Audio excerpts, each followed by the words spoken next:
Alrighty tubers, we got some stuff for the Explorer here. Got a new door jamb switch for the driver's side there. We're going to try and put that in and see if we get the interior lights to come on when that door opens up. I also got the switch somewhere in here that we're going to have to dig open.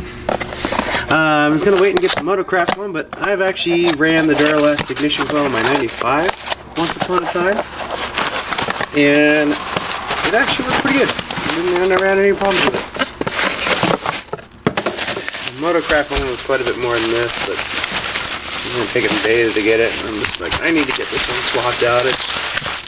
The one that's in here is original to 1984. So that's it. And then I got a 8/8 diff cover gasket. We got some Positrack stuff for thingamajigs. We got 75/90 gear lube. We're going to change the rear diff. Real quick, I'm going to change this out and see if that makes a difference. So this is the old one.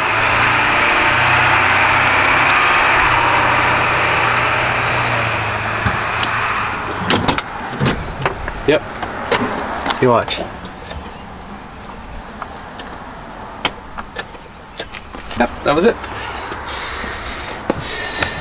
I like that now. Now when I open the door I have lights. So now the next one is we got to take this panel off and get the switch out of there. I hope it's just one. I think it's just one switch, but if there's two, so we'll just replace them both, because when you open the window, it doesn't turn on the lights. And then you open this up and it doesn't turn on the lights. And those switches being bad messes with the security system. And so when you go to lock you lock it. And I think this one was causing a problem, because when you'd lock it, the anti-theft light would kind of come on and then go away and come on. Actually, no, excuse me, when it's unlocked, the light would go away and then it would come on and it would flash, and it's indicating that the door's open, so it's going to flash. Well,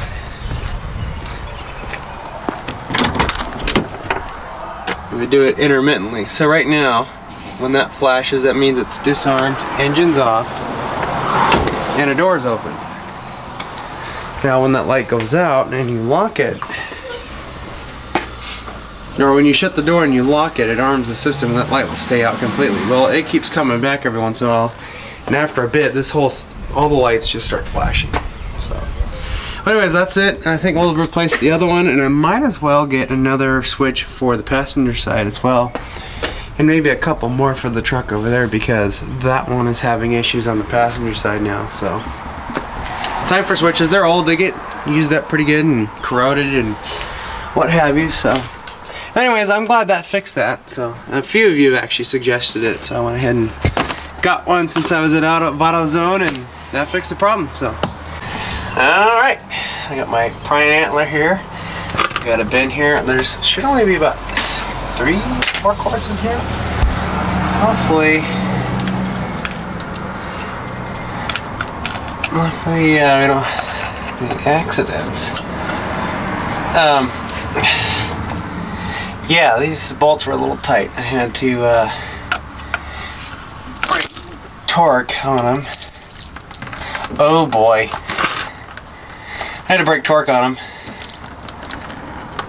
before I could use the impact.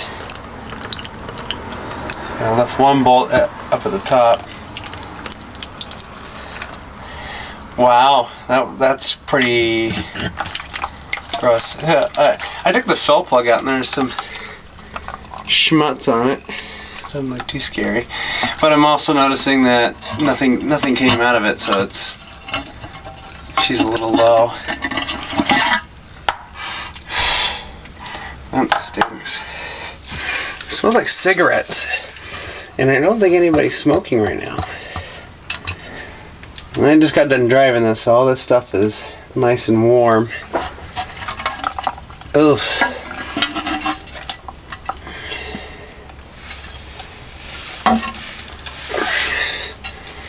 Looks like we had some moisture in there.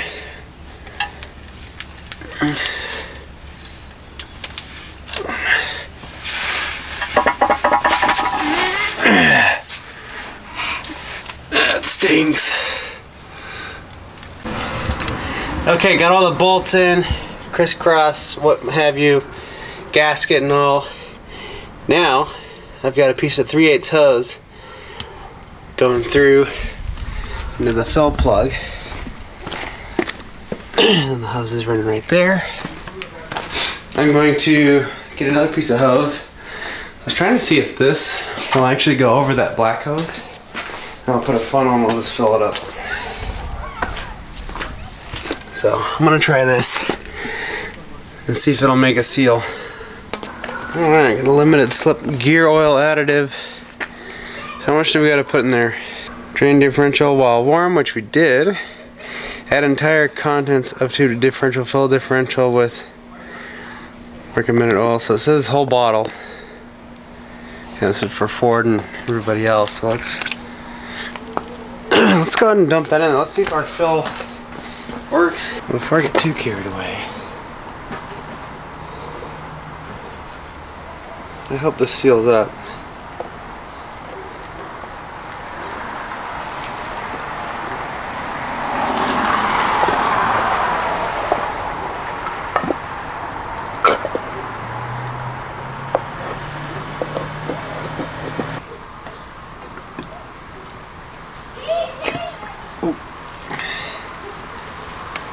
Alright, so that took about, let's see, I put 4 bottles in of 75/90, and then I put, well, first we put that LSD additive, and then 4 bottles of oil, got it full. Got it to where it was coming out of the dipstick, or not the dipstick, the fill port. So that is done. Now I'm going to roll her around. We're in here, and I'm going to pop the hood, and we're going to put a new ignition coil in it. Boy, I gotta tell you, it is nice having that interior lights come on when you open the door. That's so nice. Now I need to get the liftgate like that, and I feel like I have a normal Explorer again. So anyways, it's been a while since I've replaced a coil pack on a 4-liter. But I don't know where the T25 that I had. Oh, cracked it free. Oh, got it. I'm doing this with the incorrect size.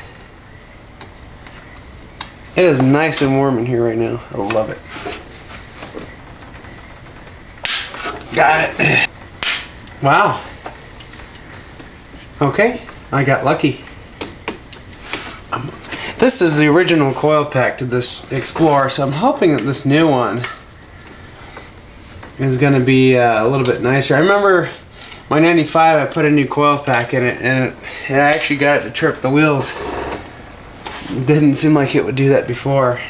When I did them with my 95, they just did this. Unhook it, and your plug is going to be on this side. So we'll just go like that. I'll take this one and we'll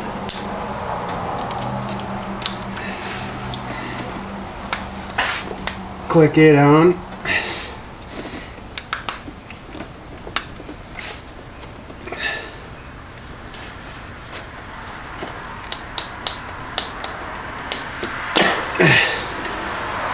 Get that off of there.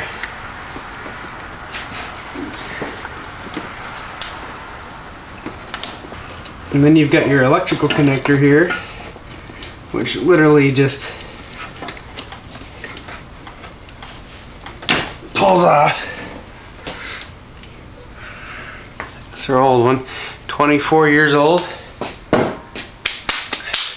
Now what I do next with these, so coil packs like this, especially on GMs and a lot of other cars, they use this plate as the ground. And you want to make sure that this is nice and clean. Especially, well, this is brand new, so you're good there.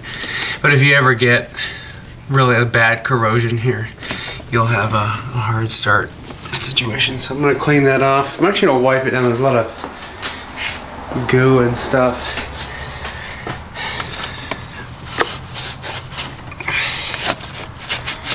Wipe it down. I don't want the goo plugging up my sandpaper. And then I'll take some sandpaper. I got some 150. And then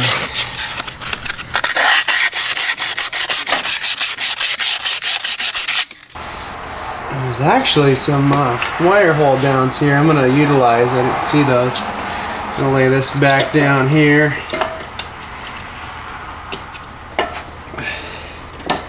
That plugs right in.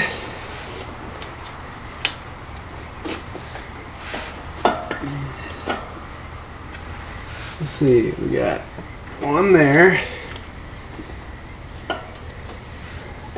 One here. Going down below, and I'll keep these off the intake manifold. Stop them from rubbing and arcing.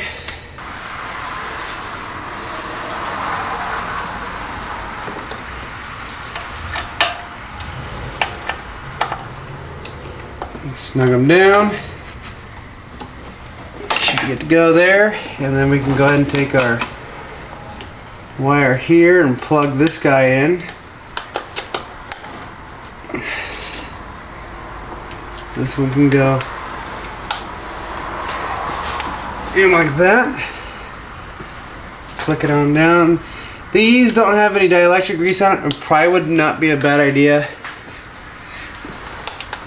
to put some on there. I have some, but I'm just not going to do it. Electrical connections plugged in. These are in all nice and snug.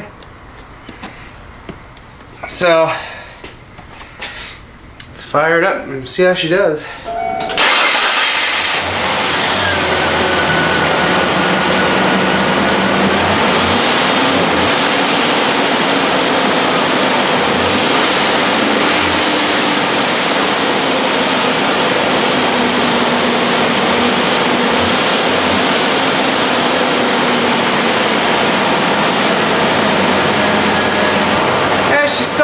Stumble to her, but I'm not sure what's causing that. I do have a check engine light, but that's actually for our EGR. Seems to be good. What do you guys think of my new LED fog lights? So I'm gonna go take her for a test drive and see how she does. Well, give it a little test drive after replacing the ignition coil, and I'd say it has a slight increase in performance, not too much, but there's a little noticeable extra grunt now. It seems to get along just fine.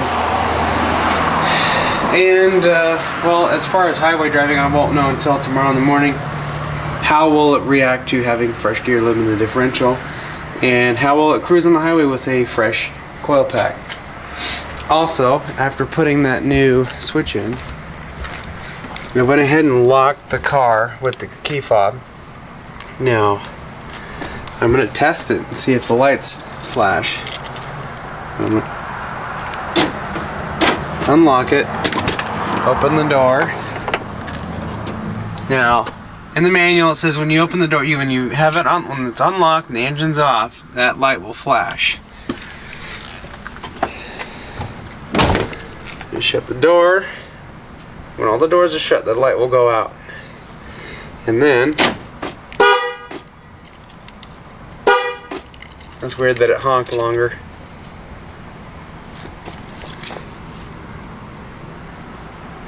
I probably won't lock it like this because I don't want to risk it. Yeah, so it went out. I don't want to risk it draining the battery because the lights are flashing. So I'm gonna see if it will. If it will not, I'm gonna give it. It usually takes about 5 minutes for it to start flashing if there's a fault with one of the switches. So we'll see how it does here in a few minutes. I'm actually gonna eat dinner. Now it'll flash, but it won't. All the lights will flash, and if you have the fog lights turned on, they'll flash too. Everything, instrument cluster, everything flashes when it freaks out, but the horn doesn't go off. So I always thought that was kind of weird. So all the doors but the lift gate turn the interior lights on. So I'm really happy about that because every time I get into my side, it wouldn't turn on. But then my girlfriend would get into her side and then it would turn on. And she's like, "Yeah, I got the lights. You don't." So I'm gonna See how she does. A cat, no, it's called out. Don't go out there. Yeah. Anyways, tubes, catch you next time.